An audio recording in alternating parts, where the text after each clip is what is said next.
अभी अभी जनाब माज़ा साहब ने एपीजे अब्दुल कलाम साहब का जिक्र किया। मैं आप लोगों के सामने ये बताना चाहता हूँ कि मैं वो कर्नाटक का खुश नसीब इंसान हूँ जो कलाम साहब के साथ काम कर चुका हूँ। उनके साथ कम से कम 8 साल तक मैं उनके साथ काम किया। और मैं ये भी बताना चाहता हूं कि मैं और कलाम साहब दोनों एक ही कमरे में बैठा करते थे। वो गांधी फोरम के नायब सदर थे और मैं गांधी फोरम का जनरल सेक्रेटरी था। हमारे प्रेसिडेंट जो थे वो थे आर वेंकटरमन, जो वो भी इस देश के प्रेसिडेंट रह चुके हैं। Former president of India R Venkataraman हमारे प्रेसिडेंट होते थे। कलाम साहब उनके अंडर काम किया। किनके under? Former president of India mister R Venkataraman के अंडर कलाम साहब काम करते थे। मैं भी वो फॉर्मर प्रेसिडेंट के नीचे काम करता था। हम दोनों एक ही कमरे में बैठा करते थे। और मैं एक चीज उनकी सिंप्लिसिटी के बारे में मैं बताता हूं। जब वो रिटायरमेंट होके गए घर, तमिलनाडु वापस चले गए, तो उनको हम लोगों ने वाइस प्रेसिडेंट बनाया। वाइस प्रेसिडेंट बन के जब भी वो मीटिंग्स पे आते थे, उनके पास रहने के लिए घर नहीं था। तो वेंकटरमन जी मुझसे कहने लगे कि अशरफ देखो, कलाम के लिए कोई घर का इंतजाम करो। तो मैं उस दौर में अटल बिहारी वाजपेयी जी प्राइम मिनिस्टर हुआ करते थे, उनके पास गया। मैं जाके उनसे दरख्वास्त की, क्योंकि उनके ये साइंटिफिक एडवाइजर भी रह चुके थे। उन्होंने कहा कि हाँ मैं अलाट करूंगा। ये घर अलाट हुआ। वो घर जो है ना, इंडिया गेट है दिल्ली का, आप लोग भी जानते होंगे। इंडिया गेट के बिल्कुल बगल में था वो घर और 7 कमरों पे मुश्तमिल था। जब मैं वो घर अलाट करा के चाबी लेके इनके पास गया, ये डिफेंस के गेस्ट हाउस में रहा करते थे, तो मैं इनके पास गया और जाके कहने लगा कि जनाब आपके लिए घर का इंतजाम कर दिया है, आपको अब गेस्ट हाउस में रहने की जरूरत नहीं है। तो मैंने अपनी गाड़ी से उनको लेके घर दिखाने के लिए गया। जब घर देखे सारा अंदर बाहर सब देखे, गार्डन वार्डन सब देखे, और मुझसे कहने लगे कि अशरफ ये बहुत ही खूबसूरत मकान है, ये तो बहुत बड़ा बंगला है। और उन्होंने कहा कि मैं इसके काबिल नहीं हूं। इतनी मेहनतों से मैं वो घर अलाट करा के लाया और आखिर में घर देखने के बाद कहे मुझसे कि अशरफ ये बहुत अच्छा आलीशान मकान है, बंगला है, लेकिन मैं इसके काबिल नहीं हूं।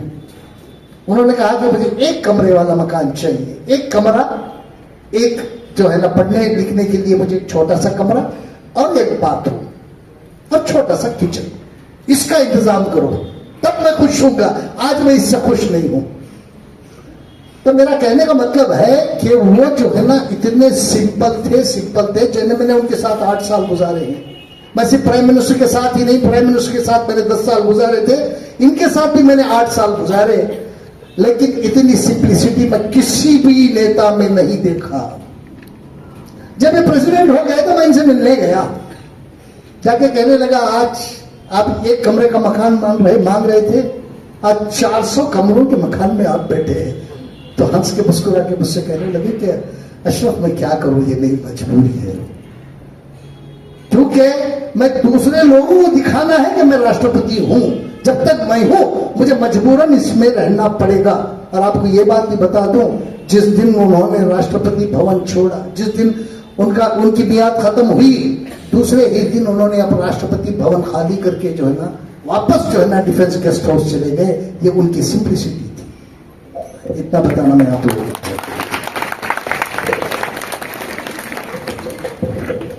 जज़ाकल्लाह। अभी अभी माज साहब ने जो अहद हमें दिलाया है वो जुमलों में ना रहते हुए अगर हमारे अमली जिंदगी में आ जाए तो हमारी कौम को हमारे हुकूक छीनने या मांगने की जरूरत नहीं होगी, बल्कि बहुत ही हुस्न असलूबी के साथ हमें हमारे हुकूक दे दिए जाएंगे। जज़ाकल्लाह सर। अभी अभी देर से ही सही हमारे शख्स मोहतरम एजाज अली जौहरी साहब का मैं हम तमाम की जानिब से इस बज़्म में इस्तक़बाल करती हूँ, जो कि नायब सदर हैं अंजुमन तरक्की उर्दू हिंद कर्नाटक की।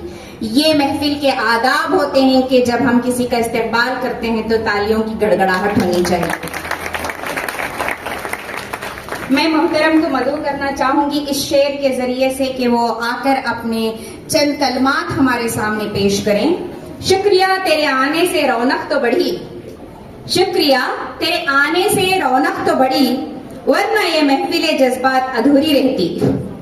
अब थोड़ा दिल थाम के बैठिए, जिस शख्स का नाम मैं आपके सामने लेने जा रही हूँ, मैं नहीं समझती कि वो किसी तारीफ के मोहताज हैं। अगर मैं उनकी तारीफ करूं तो सूरज को चिराग दिखाने के मिज़दाक होगी।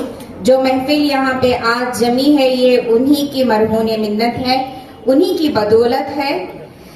इस शख्स को अगर मैं ज़ाती तौर पर बताऊं तो मैं इन्हें पर्सनली तकरीबन 2 साल से जानती हूँ, लेकिन इन्होंने जो कहा है वो करके दिखाया है। आज तक इनकी बातें बातें ना रही बल्कि अमल में आकर काम बन गई। मोहतरम को कौम और मिल्लत का बहुत दर्द है, बहुत जज्बा है कि वो जिस भी मनसब पर फायज हो या जिस भी ओहदे पर फायज हो, उस ओहदे से वो पूरी की पूरी ईमानदारी के साथ अपनी जिम्मेदारी निभाएं। मैं और ज्यादा उनके लिए कुछ नहीं कह पाऊंगी क्योंकि छोटा मुंह बड़ी बात हो जाएगी। मैं सिर्फ और सिर्फ इन अशआर से उनका इस्तेक़बाल और उन्हें मदऊ करूंगी शहनशीन पे कि वो आए, कि हमेशा की तरह वो हमें कुछ ना कुछ नसीहत जरूर दे जाते हैं अपने सादा से अल्फाज में। तू इरादे का हिमालय है, अमल का आबशार। तू इरादे का हिमालय है, अमल का आबशार। ऐसा सूरज है जिसे लगा नहीं हरगिज़ गिरहन। हजारों साल नरगिस अपनी बेनूरी पे रोती है। चूंकि आज डॉक्टर अल्लामा इकबाल का यौम पैदाइश हम यौम उर्दू के तौर पर मना रहे हैं, तो शायद इकबाल ने ऐसे ही शख्सियात के लिए अपने अशार हमारे लिए छोड़ गए हैं। हजारों साल नरगिस अपनी बेनूरी पे रोती है, बड़ी मुश्किल से होता है चमन में दीदवर पहना पैदा। जोरदार तालियों के साथ मोहतरम उबैदुल्लाह शरीफ साहब का आप शहनशीन पे इस्तेक़बाल कीजिए। मोहतरम आज के मेहमान खुसूसी जनाब डॉक्टर माज़ुद्दीन खान साहब, रजिस्ट्रार कर्नाटका उर्दू अकेडमी, अंजुमन तरक्की उर्दू के नायब सदर हमारे अजीज जनाब सैयद अशरफ साहब, एक और नायब सदर जनाब एजाज अली जौहरी साहब, एक और नायब सदर मोहतरमा शाहिस्ता यूसुफ साहिबा, सेक्रेटरी जामी साहब और एक सेक्रेटरी फईदा रहमतुल्लाह साहिबा, जनाब मुबीन मुनव्वर साहब सेक्रेटरी, जनरल सेक्रेटरी, यहाँ आए हुए तमाम तलबा व तालिबात, ख़वातीन व हज़रात, पहले तो मैं आप तमाम को यौम उर्दू के इस मौके पर मुबारकबाद देता हूँ। अंजुमन तरक्की उर्दू और तालीम के ताल्लुक़ से, अंजुमन के ताल्लुक़ से कई बातें आपके सामने आ गई हैं, मैं उसे दोहराऊंगा नहीं। हालांकि अशरफ साहब, मुबीन मुनव्वर साहब और दीगर मुक़र्रीन ने आपको बड़ी अनमोल बातें बताई हैं। हमारे माज़ुद्दीन साहब जब बात कर रहे तो ऐसा लग रहा था कि एक बहुत बड़े दानिश्वर बात कर रहे हैं। यकीनन वो दानिश्वर हैं। कर्नाटका उर्दू एकेडमी के वो रजिस्ट्रार हैं। इस वक्त जो उर्दू एकेडमी की जो भी कारकर्दियां हो रही हैं, जो प्रोग्राम्स हो रहे हैं, मैं समझता हूं उसके लिए आप जिम्मेदार हैं। हालांकि उर्दू एकेडमी का जो है हुकूमत की तरफ से जो बजट है वो बिल्कुल कम है, और उस कम बजट में जो है उन तमाम उर्दू के एक्टिविटीज़ को करना जो है बहुत मुश्किल होता है। आप इस मुश्किल काम को बड़े ही अच्छे अंदाज में अदा कर रहे हैं। आज अंजुमन तरफ़ उर्दू का यह मकसद था कि हम कर्नाटक के घर घर में उर्दू पहुंचाएंगे। हमारे घरों में उर्दू बोली जाती है, बहुत कम लिखी और पढ़ी जाती है। आज मैंने इससे पहले कई मौकों पे बताया था कि कर्नाटक एक ऐसी रियासत है जहां यूपी बिहार से ज्यादा उर्दू स्कूल्स आज भी मौजूद हैं। तकरीबन 5000 उर्दू मीडियम गवर्नमेंट स्कूल्स और प्राइवेट स्कूल्स, एडेड स्कूल्स यहां थे। वो घटकर जो है अब मैं समझता हूं तकरीबन 3850 के करीब करीब हो गए। लोगों में वालिदैन ये समझते हैं कि उर्दू पढ़ाने से कुछ फायदा नहीं है। कई वालिदैन प्राइवेट स्कूल्स में जाते हैं, अपने बच्चों को दाखिला कराते हैं, और अगर वो उर्दू स्कूल में उन्हें कहते हैं कि उर्दू भी एक सब्जेक्ट है, आप अपने बच्चों को उर्दू पढ़ाइए, तो कहते हैं नहीं, हिंदी पढ़ाइए। ये हमारी बदकिस्मती है कि वो वालिदैन जो उर्दू को अपने बच्चों से दूर कर रहे हैं, उनको ये सोचना चाहिए कि वो उर्दू को से जो है उनको दूर नहीं कर रहे हैं, लेकिन मजहब से दूर कर रहे हैं। कि मजहब का पूरा असासा, दीनी असासा हमारा उर्दू जबान में है। मैं उन तमाम बच्चों को जो यहां मौजूद हैं और उनके वालिदैन को सलाम करता हूं जो उर्दू पढ़ रहे हैं, जो उर्दू जबान पढ़ रहे हैं और उनके वालिदैन उनको पढ़ा रहे हैं। लोग कहते हैं कि उर्दू जबान जो है खत्म हो रही है। वो जबान कहां खत्म हो सकती है जिस जबान में ऐसे होनहार मौजूद हो। 100 को 100% लिए हुए तालिब इल्म भी यहां मौजूद है। 99%, 98% उर्दू में जो नंबरात यहां पे लिए हैं वो तालिबात यहां पे मौजूद है। ये इस बात का सबूत है कि ये जबान कभी मिट नहीं सकती। जिस घर में औरत उर्दू पढ़ ले, यह आने वाला मुस्तकबिल है हमारा। यहां पे यहां जो बच्चियां मौजूद हैं वो जिन्होंने आला नंबर लिए उर्दू जबान में, आने वाली नस्ल को भी जो है वो उर्दू पढ़ाएंगे। ये इस बात का सबूत है। कोई भी इंग्लिश, माँ बाप चाहते हैं कि इंग्लिश मीडियम, कन्नड़ा मीडियम में पढ़ने से जो है बच्चों को मेडिकल कॉलेज, इंजीनियरिंग कॉलेज में जो है दाखिला मिलेगा। सही बात है, आप जरूर उनको इंग्लिश मीडियम में पढ़ाइए, कन्नड़ मीडियम में पढ़ाइए, कोई एतराज नहीं है, लेकिन एक सब्जेक्ट उर्दू उनको पढ़ा दीजिएगा। बच्चा जो है, वो बच्ची जो है दुनिया भी हासिल कर लेगी और दीन भी हासिल कर लेगी। ये बहुत जरूरी है। मुझे आज तकरीबन 250 के करीब है मैडम, 250 के करीब बच्चे जो है 85 यानी 85% से ज्यादा नंबरात हासिल किए। मैं उन तमाम बच्चों को जो है मुबारकबाद देता हूं कि आपने जो है उर्दू जबान को जिंदा रखने के लिए एक कदम उठाया और उर्दू जबान को सीख रहे हैं।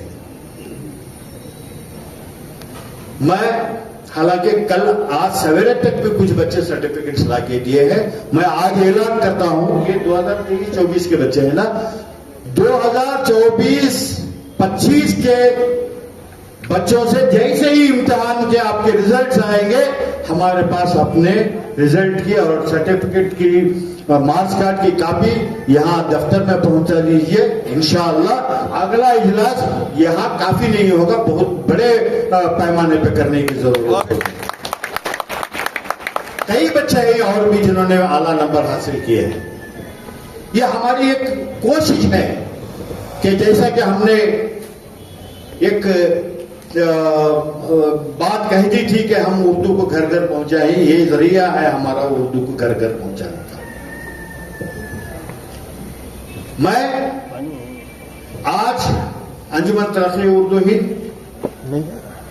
बच्चों को जिन्होंने 85% से ज्यादा नंबरात हासिल किए हैं उनको एक सर्टिफिकेट, एक कॉलेज जाने के लिए उनको एक बैग, एक पार्कर पेन उनको दे रहे हैं।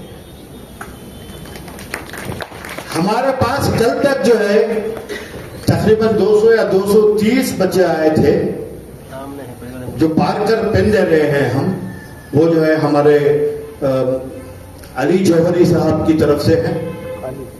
बैग्स वगैरह दे रहे हैं हमारे सैयद अशरफ साहब की तरफ से हैं। मैं जो है कल ऐसे ही सोचा कि सिर्फ बच्चों को ऐसे भेजने से नहीं, कुछ बच्चे जो है 100 को 100% नंबर लिए। हालांकि ये कुछ नहीं है, आपकी मेहनत और आपने जो नंबरात हासिल किए हैं ये कुछ नहीं है।